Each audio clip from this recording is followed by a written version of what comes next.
Hello, everyone, and welcome to episode 5 of The Power of Books.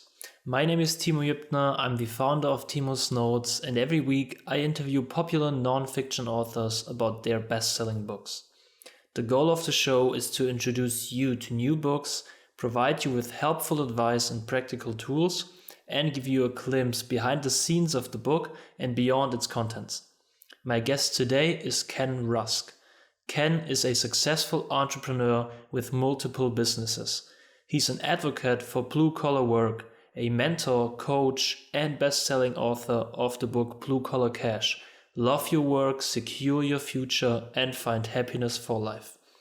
In today's episode, we'll be talking about how to create a vision for your life and how to turn it into reality by creating a career plan and setting the right goals. We will also talk about the benefits of working a blue-collar job, how to transition from a different career path, and a lot more. So now, let's get right into our conversation. Enjoy the show. Ken Rusk, welcome to the show. You're the author of Blue Collar Cash, and I'm really looking forward to our conversation today. Thank you. Thanks for having me. I appreciate you being here. So let's start off with this. What can people expect from your book? Well, I think sometimes the name suggests that it's only about blue collar, but really what I'm trying to do is I'm trying to tell people that if you can figure out what you want your life to look like first, in other words, begin with, what you want your nirvana to look like, your comfort, peace, and freedom, which is what I call it in the book, then any path can get you there. It doesn't have to be a white-collar job. It doesn't have to be a college degree job. It doesn't have to be, it could be any type of path. And especially now that blue-collar jobs are in such high demand, they always say where supply is low and the demand is high, that's where the money goes. And that's what's happening in the blue-collar world right now. So I really try to get people thinking straight for the first several chapters on, how do I think about what I want for me? And then I'll pick one of the many paths that can get me there. That's a good and brief summary. So I'm curious, how did you get into the blue-collar world? Tell us a little bit about your early beginnings of your work life. Well, my high school shared a fence with an industrial park. And when I was 15, after school, we used to go through that hole in the fence and hang out at the local carryout down the street. But you had to go through this industrial park to get there. And I just remember it always being very busy, bustling with people and, things that young guys would like, things like backhoes and dump trucks and, all this type of construction type stuff. And I just remember one day I walked in and I said, hey, what do you guys do here? And they said, well, we're basically ditch diggers. And I said, well, I need money. I want to be able to go bowling with my buddies or, take my wife out for pizza or my girlfriend at the time, I should say. So I needed a job, and I said, I think I can do that. So I kind of signed on and started digging ditches for them in the summertime when I wasn't in school. And then in the wintertime, after high school, I would walk through the fence and go work in the office as much as I could. So I kind of got a well-rounded version of training within that company. And then at some point, they wanted me when I was 18. I had to decide whether I was going to go to college or not, and they offered me this position of traveling around the country, opening up franchises or sub-offices of the main branch. And so I jumped on that, and I lived out of a suitcase for a couple of years, and then I decided to settle down and open my own place. So in 1986, I moved to Toledo, Ohio. We opened our own place with 6 people, and now we have 2 offices and almost 200 people working there now. So it's been quite a ride. That's awesome.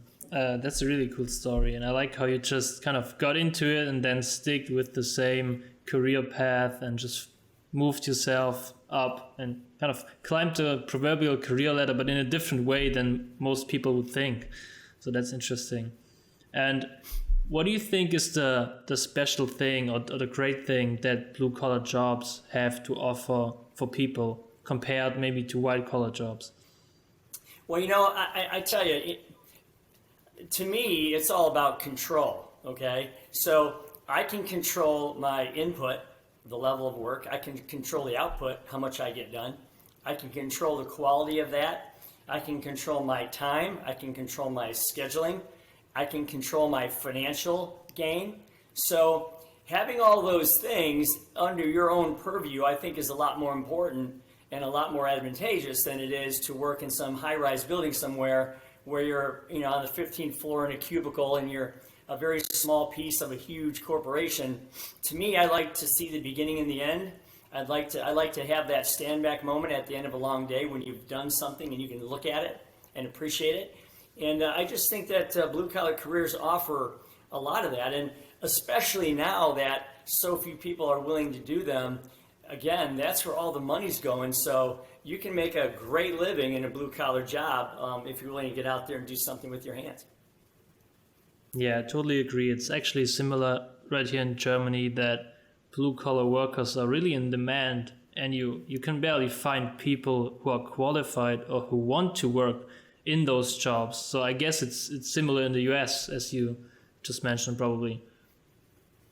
Yeah, I think one of the issues there, this isn't something that just happened overnight. This was a slow process. And when I was in high school, they had something called shop class, and you could walk in and you could build furniture, or you could fix a car, or you could, weld something, or you could wire an electrical outlet, or you could learn how to cook, or whatever you wanted to do. You could explore those options in high school. Well, they took those classes and they took the machines out and they replaced those classes with computers. Now, I know we need to learn computers, I get that, but why couldn't we have had both? Why did it have to be one or the other? Because what happened is you eliminated the accidental discovery of all these trades by kids like myself who would just be walking down the hallway going, wow, what's that guy doing in there? That's pretty cool. I think I'd like to try that. So you eliminate that possibility for them, and then all the high schools suddenly overnight became college prep schools, whatever that means. And so if you're not going to college, you're walking the hallways of your high school going, wow, is there something, am I less than because I'm not going to college? Am I going to be stigmatized because I'm not? So now the college or the high schools are trying to shove 100% of their students into college, and at least in the U.S., half the people working in the U.S. do something with their hands. So you can't put 100% of people into college and then expect to find people to do the work like the kind of work that we do. Again, at least not without paying for it. That's totally right. And I think it's similar in Germany. I think in Germany we have different levels of what's the equivalent to high school in the US. And the one I went to was basically like you explained right now. Like you don't have any classes where you are doing something with your hands, like building something or cooking or sewing or whatever. Like nothing, no handwork, no handcrafts, anything like that. And a couple of friends of mine who went to a different type of school, they at least had classes where they were taught some basics around housework and everything, and crafting with their hands. And even back then in school, I was kind of envious of them because I thought that's actually cool. And as you said, you learn practical things for life, not just how to become a good college student. So it's interesting that the school systems are so different. And we in Germany are also very fortunate because we don't have to pay as much for college. College debt is not really a thing in Germany. But anyway, I think it's still a good option in a country like Germany to go for the blue collar route. Or do you think it's not really connected to the college debt thing? Would you say it's still interesting, or does that kind of change the game a little bit? Well, first off, there's two reasons to go to college. One, because you have a specific reason for going. I want to go to become a doctor. So I study to become a doctor, and when I'm done, I'm a doctor. Pretty simple process. The other reason for going is because someone told you had to. You don't have a reason to go, but your parents or the teachers or the guidance counselor or the colleges themselves say, wow, if you don't go to college, you're not going to amount to anything. That's the wrong reason to go to school, because those people probably would have been better off working with their hands, okay? Doing whatever. I mean, opening their own flower shop or a bakery or doing whatever. So, going to school because someone told you so is not usually a good idea, especially because of how inefficient the system is.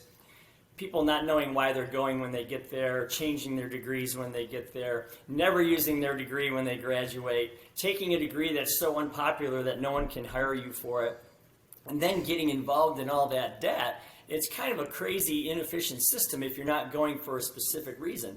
So that's why I say, there is so much opportunity right now. We have finished carpenters in my area making more money than attorneys and accountants, and it's crazy. And they're doing it because, they're in such high demand that they can command the prices that they want to command. And also because the demand is so high that, they're looked upon as these really special people, and they are.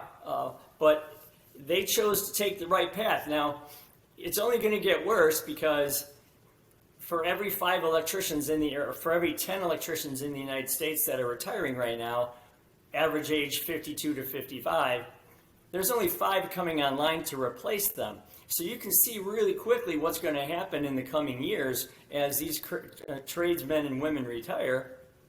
Not many people coming in behind them. It's going to make this problem even worse, which is why in Blue Collar Cash I call it the blue collar crisis.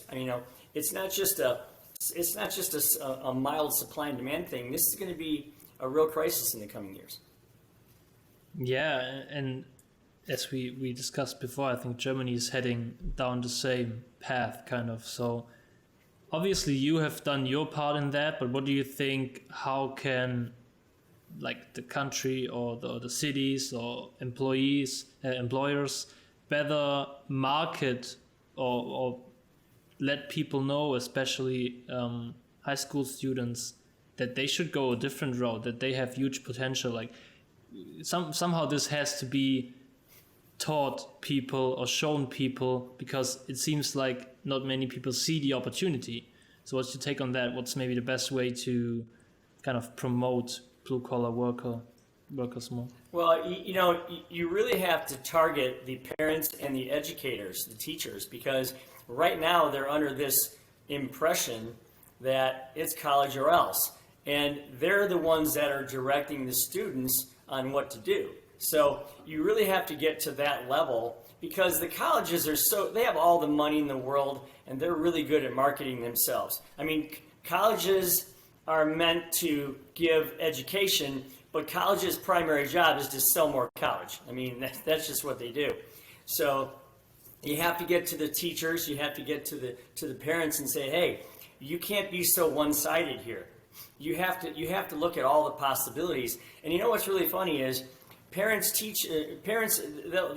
they thank me when I tell them this story, because here's a quick example. So you have a child that maybe shouldn't go to college, but you push him or her into it anyway, and they're going to spend $40,000 or $50,000 a year all in on college. That's $200,000 by the time they're done. Hopefully they didn't borrow all that, so they don't have to pay it for the rest of their lives. Now, you can have someone come out of high school and immediately start making $50,000 a year as an assistant to a carpenter or a plumber or an electrician. That's $200,000 in the plus side in the same 4-year period. That is a $400,000 swing from negative to positive. And when I tell that story to parents, they look at me like, oh my God, why didn't anybody ever tell me that? How come I didn't know this, Especially for the child, again, who would have been better off working with their hands, okay? So they now have this expensive degree that they're not going to use, and the only person that benefited was the college. So in my mind, I think you really have to kind of open that conversation and have people, light bulbs go off and go, wow, what are we doing here? I have 4 kids, and maybe 2 of them should have gone to college because they had a specific reason, but the other 2 didn't, and maybe they shouldn't have. So, I'm not anti-college, okay? If you're going to operate on my shoulder so I can get back out on the golf course, I want you to know everything there is to know about a knife before you pick it up, okay? I get that. Or if you're going to be a teacher, or if you're going to be an engineer or an architect or something like that, yeah, you need to know that stuff. But if you're just going to go, there's a whole lot of better ways to make your life happen for yourself. Yeah, I totally agree. If you, let's say, from the perspective of that child who has brothers or sisters who went to college, but they themselves know they would like to go down a different path, but their parents tell them you should go to college, what type of advice would you give a child like that? I would say this. I would say, they always talk about these gap years, okay, between high school and college. I would say to that child, you know, everybody's hiring. You said it yourself, even in Germany, everyone's looking for somebody, right? So all the businesses are hiring like crazy. I would say to that child, go out and try some things. Go out and you could spend a month in each trade if you want. Go out and be an assistant to a carpenter for a while, or go out and work at a mechanic shop, or go out and try some welding, or try working in a bakery or a restaurant or something, and see if that doesn't really spark something in you where you go, wow, that's really cool. I think I'd like to do that. So you have the time to do it. You can always go to college, okay? Even if it's 2-3 years from now, you can always go to college after you've tried working a few jobs and seeing what you like.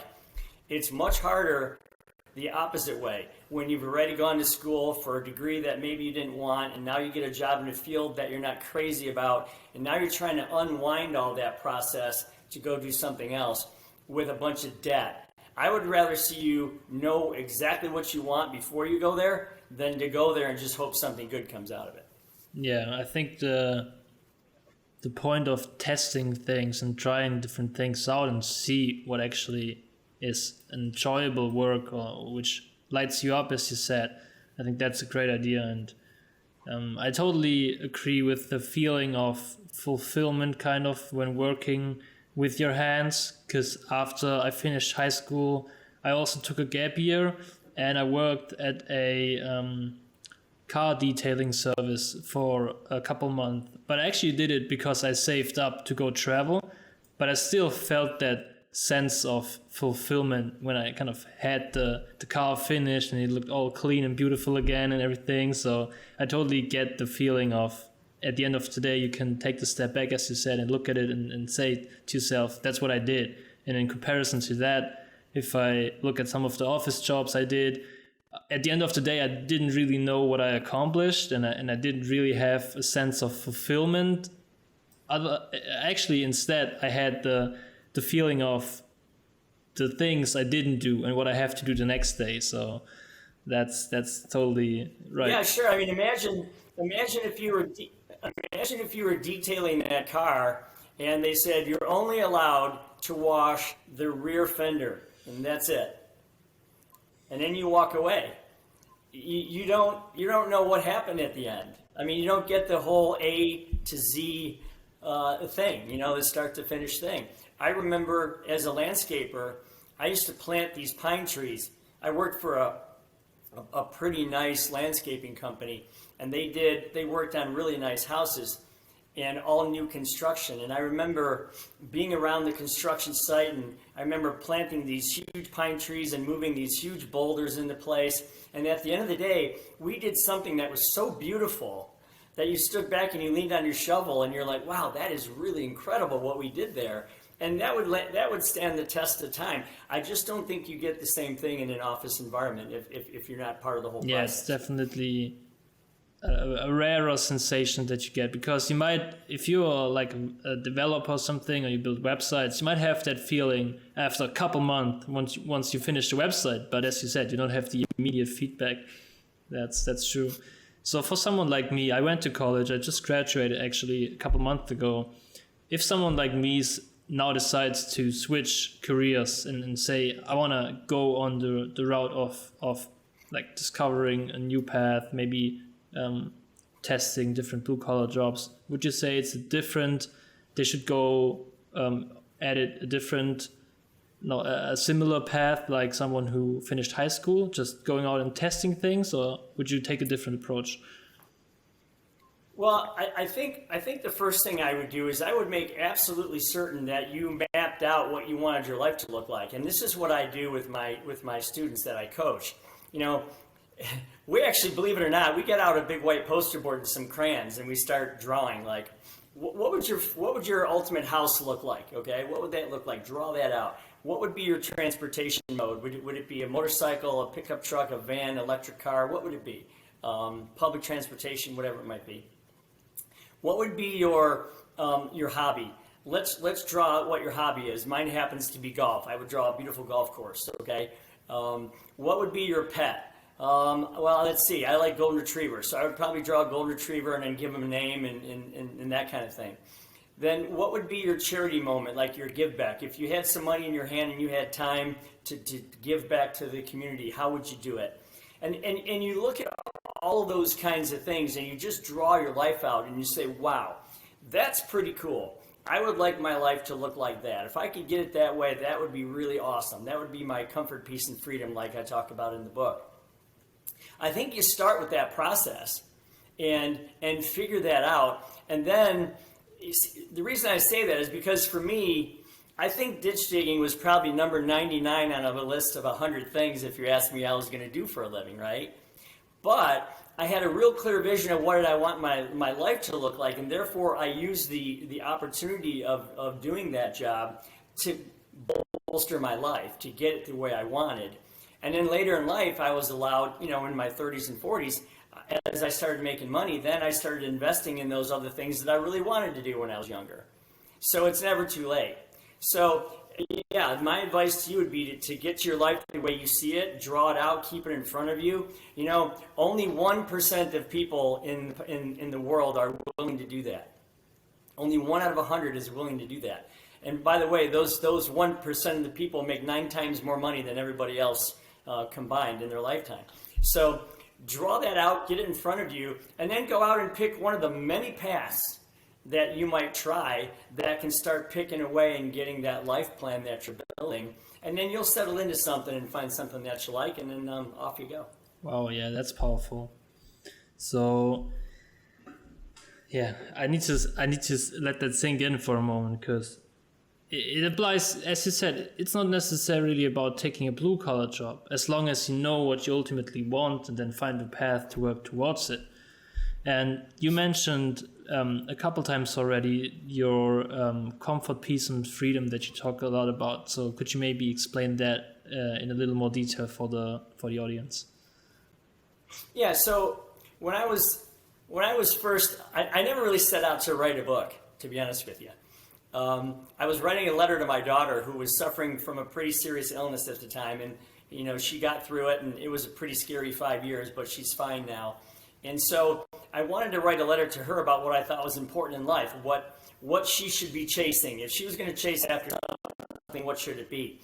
And the words comfort, peace, and freedom just kept coming back into my brain. I just kept seeing these words. They're almost like a triangle because they're interrelated and interdependent on each other, okay? So comfort, peace, and freedom is different because, you can be comfortable in a sweater or in, maybe in your workout uniform or sitting on the couch.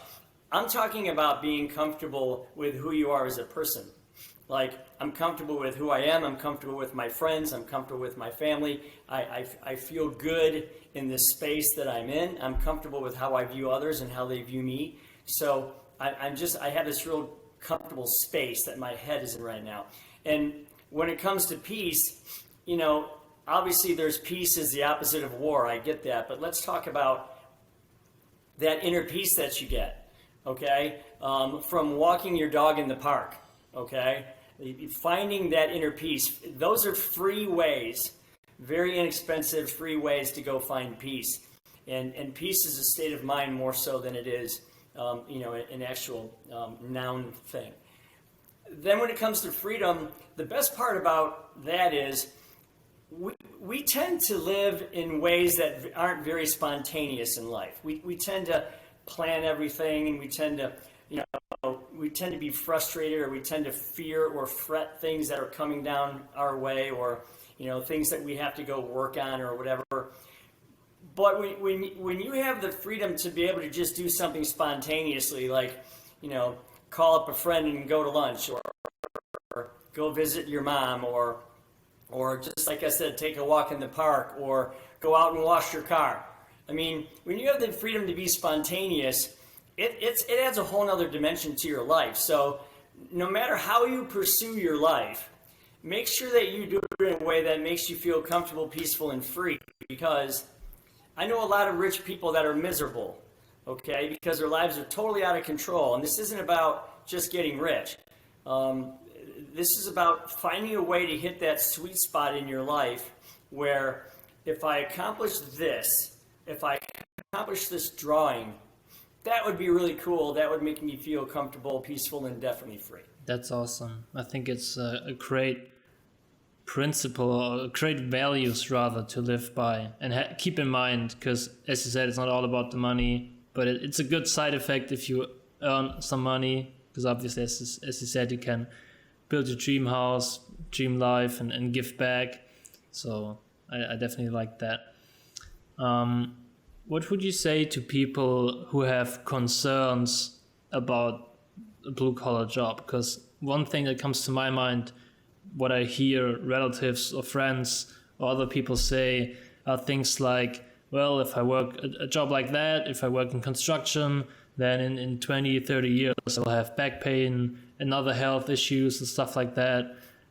What do you say to people who come up with concerns like that?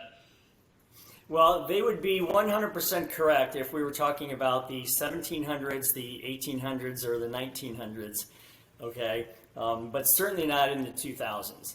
And the reason I say that is because, you know, I'm like a health hobbyist, okay? And you can pretty much guarantee that if someone is born today, they're going to live to be 100 years old, no doubt. With the advances we have in modern science, in nutrition, in detecting diseases earlier and earlier, in things like stem cells and those types of things, longevity, life rejuvenation, biologics, exosomes, you know, all these types of things, peptide therapies, you're not going to have to worry about that like you did before. And also, you know, there's a lot of things that instead of picking something up, there's a lot of technologies that improved how we work on things. I have carpenters working in my house right now. And to see the tools they use and how much easier it is now than it was way back then, that concern shouldn't be a concern at all. Now, the good news is that is a concern for people, so people are staying away from those jobs, which is creating a high demand for those jobs, which is paying all the money that way. So that's why I always say, sometimes if everybody's going this way, you might want to think about going that way, because that's where all the winning stuff comes from. And I've certainly done that. It's worked out well for me. Yeah, I'm sure it has. And that's mind-blowing what you just said, that even like it doesn't really matter what type of life you live, of course, if no accident or something like that happens, but people who are born today will probably live to age 100. And you might also refer to David Sinclair's work. I don't know if you've read his book Lifespan. Absolutely. I'm very familiar with his work. Yes, I am. Yeah, I haven't read the book yet actually, but I listened to him on a couple of podcasts, and it's mind-blowing the information he shares, and that they actually might soon be able to make people younger again, which is simply crazy. Yeah. So well, it's funny because I'm actually involved in some stem cell work and those types of things myself. I do it, for me, the reason is, you know, I want to be able to play sports as long as I can and whatever. And most people will tell you it's easier to heal a joint like an elbow or a knee or a shoulder before it goes bad than it is trying to cut it open and fix it afterwards. So, yeah, certainly that stuff's going to be more and more prevalent as we move forward. And I'm really excited about the future and what we can do to keep ourselves healthy. Yeah, me too. So I guess your point basically is people shouldn't worry too much about their health. They should rather worry about what is something that can bring them their dream life and what actually fulfills them in the moment, right?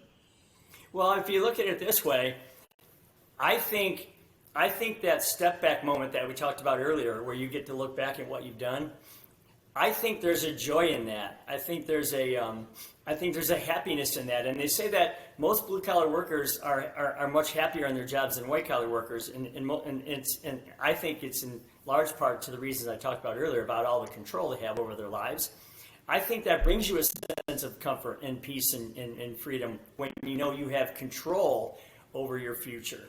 And you are the one that's making your future happen. You're not waiting for someone else, to promote you or hope that you can rise within the many layers of a company. So, yeah, I think I wouldn't worry about that at all. And I think, again, looking back on my career, there's no way I would have done anything differently because from a mental aspect, I was pretty happy the whole time, knowing that I can control the way my life would turn out. Awesome. In the book, you also briefly bring up the term new collar work. What is that all about, and how does it separate itself, or what's different about it compared to the well-known blue and white collar categories? Well, I think these are jobs that we didn't have before. These are jobs like people being influencers, or these are jobs where people are working in technologies that we didn't have before that maybe cross between, like if you can find a way to make a blue collar job more efficient, that's kind of a new collar job, okay? That's one of those things where you're bridging the two together, things that we hadn't done before. And I think, technologies like energy, new types of energies, and how you can take those energies and make a job like welding or a job like being a mechanic or something a lot better. These are people that are kind of in between blue collar and white collar, and they're figuring out ways to make those things better. And there's a lot of exciting fields there. There's a lot of exciting opportunities for people, and living as long. I mean, I'm in my 50s, and living as long as I have, I've really enjoyed watching how things have really changed, mostly for the better, I think, when it comes to doing a lot of these things. That's very interesting, yeah. So a friend of mine actually, when I told him about the interview today, he asked me, well, but as a blue collar worker, is there actually the earning potential, is it the same as a white collar worker if you are an employee, or do you have to take the step where you have your own business, where you become the employer? What's your take on that? That's a great question. There's a term called entrepreneurial employee that is a relatively new term, and I think it was first coined by Tom Golisano, who was the founder of Paychex. And the way he talks about that is you can work within another organization and treat it like it's your own little company, it's your own little division. And people that are running those companies will recognize that and allow you the autonomy to run that division how you want and to earn the potential that you want. Because, they recognize that I can either lose you as an employee to going and opening your own company, or I can make you feel like you do own your own company within my business. And that's becoming very popular now. And if you're someone who can step up and say, you know what, I think I can make this department really good, and I can make these changes, and I can do these things, and you go to that boss or that manager and say, I would like to take a shot at this, they're really opening their eyes to that, because they know that if they don't allow you to do that, you're just going to go open your own company. And I would rather have somebody in my company stay with me a long time, be a long-time loyal employee, and make them feel and position them to not only kind of feel some ownership, but also to make the money that would bring. It's a real thing, and it's happening. So tell your friend that's a great question, but there are definitely ways to overcome it that way. That's also a great answer. So thanks for that. And I'll definitely share it with him. I will tell him to listen to the episode for sure. There you go. So I think I might know your answer to this one already, but would you say this whole path that you talk about is also applicable or suitable for women? It's funny because I've had the pleasure of interviewing a half a dozen gals in this process of writing this book, and It's so cool. First off, I met a gal who was a welder. Okay, now she was in college trying to get a 2-year degree done, and she just couldn't finish it. And then she had a couple of kids, and life happens. And she went back when she was 26, and she said, I want to finish my degree. She only needed one class left, and her friend told her to take welding. She didn't know anything about welding, had no interest in welding, but she did it anyway. And she liked it. She was very patient. She was very good at it. The companies were watching. They came in and they hired her. And now at 27 years of age, she stands on top of 300-foot windmills and welds things and makes $150,000 a year. Wow. So, yes, the answer is women are great in blue-collar jobs for a lot of reasons. Number one, they're patient, they're loyal. They don't they don't have some of the problems I think that some of the guys do. But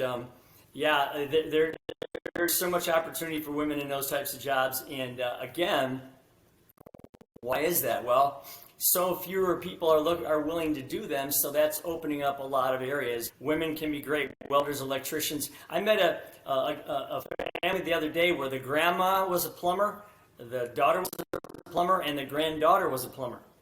And they made a great business for themselves. So, yeah, absolutely. I think there's opportunity for women, and I would applaud them and encourage them all to get into that field and make some great lives for them. That's so cool. I think it's kind of rare in comparison if you look at the percentages, but these stories are awesome. I love to hear that. Cool. So for people, would you say that one has to have a talent? Not talent is probably the wrong word, but does one have to be good with their hands or kind of have an ability to be good at crafts to do something like that? Or would you say it doesn't really matter? Like if you enjoy it, you will just pick it up, learn it, and it will work out? I'll tell you a quick story. I had someone tell me, I hear this all the time, well, you're an entrepreneur, so you're lucky that you're able to do these things. So I look back at them and I say, okay, here's a pen and some paper. Draw entrepreneur. Just draw that for me. And they can't, because entrepreneur isn't really something that you can draw. It's not a thing. It's a collection of characteristics. Characteristics like persistence and resilience and faith and courage and all those patience and all those types of things, right? There's probably 9 characteristics that make up an entrepreneur. Well, here's the thing. We all have those characteristics within us. We just have to have a reason for them to come out. And so when you draw how you want your life to look, okay, if you begin with that, then all of a sudden all these mini little entrepreneur characteristics come out of everybody. And once you know what you want and you have a clear idea of what it is, you can become an entrepreneur or start thinking in an entrepreneurial way and create that life you want for yourself. So, yeah, I don't think you necessarily have to have an innate talent. I think you can learn most of these things. You just have to have a reason why you're doing it. Yeah, I agree. That's a good answer. One concept I think it's kind of a model that you talk about in your book is the 5-gallon bucket hat. Can you maybe explain that to the listeners, what that is all about? Well, this is kind of a play on words, but we use a lot of buckets in our business. If we use 5-gallon buckets with handles, and we haul construction materials in and out of the basements of houses that way. And believe it or not, it's a pretty efficient way to do it. We've looked at other ways, and this still just seems to be the best way. Well, the buckets get used and broken and worn, so when you buy new buckets for the crews, they're like, this is awesome. Thank you for buying us new buckets. And we get them from factories and people they have other things that they don't need them anymore, so we buy them from them. So, but I began to think that when you think about the human condition and the human being and how our bodies work and how that relates to emotions.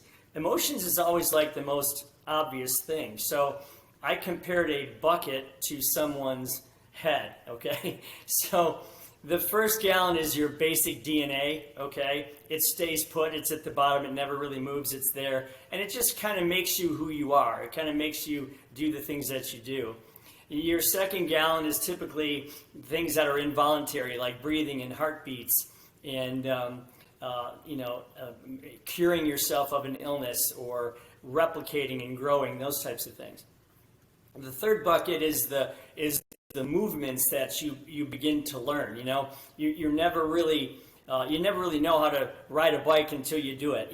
So you learn these things. You learn how to move about. You learn how to walk, how to run, how to jump, how to pull yourself up. You learn how to ride things and throw things and make things. So that's the third. The fourth is how what you choose to put into your computer, what you download, what you learn in schools, and you learn by doing things. Okay, so that's where you learn. And the final bucket, the fifth gallon, the very top gallon of a 5-gallon bucket is where your emotions live.